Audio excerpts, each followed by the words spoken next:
je dirais, même si pendant certains moments vous rappelez plus en fait que vous êtes une immigrante, les gens vont vous faire rappeler régulièrement en fait.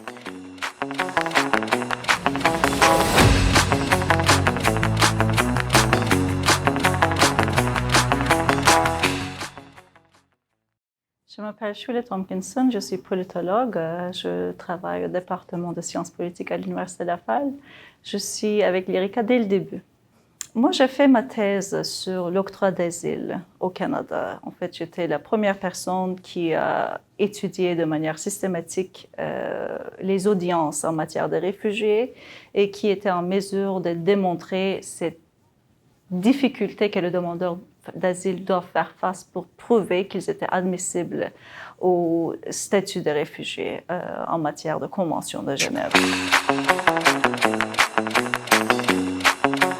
Le projet de recherche qui m'a marqué le plus parmi ceux que j'ai complétés est un article en fait qui s'intitule Power and Public Administration, Applying a Transformative Approach to Freedom of and Access to Information, qui a été publié dans Public Integrity, dans une revue américaine.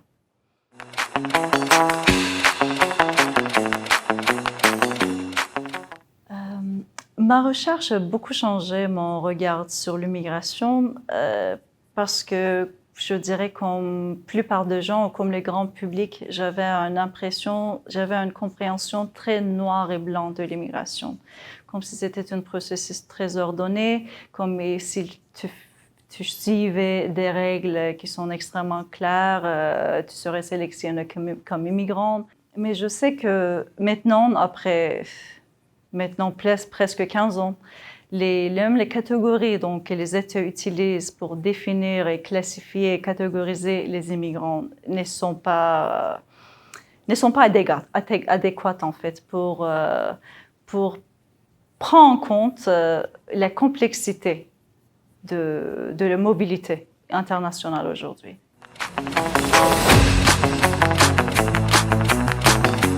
Et moi, je suis venue au Canada comme résidente permanente. Donc, j'avais déjà un statut très, très sécure dès mon arrivée. Cela m'a permis, en fait, de comprendre quand même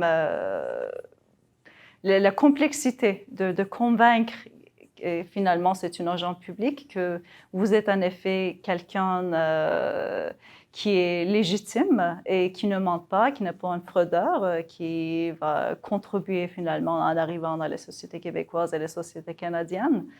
Et il faut reconnaître le fait qu'il y a un fardeau affectif qui vient avec le fait d'étudier des enjeux politiques, des enjeux sensibles comme ça. Mais finalement, avec toutes ces cacophonies qu'on entend en matière de demandeurs d'asile au Canada, je ne dirais pas que je me sens obligée, mais je sens une responsabilité de revenir en fait sur ces enjeux-là. Et je me sens très, très motivée de le faire. Un livre que je peux recommander, en fait, c'est un ouvrage collectif qui s'appelle Good Immigrant, où ce sont des immigrants, mais également des enfants des immigrants qui sont nés au Royaume-Uni, mais qui parlent en fait de la complexité de rester immigrant toute sa vie.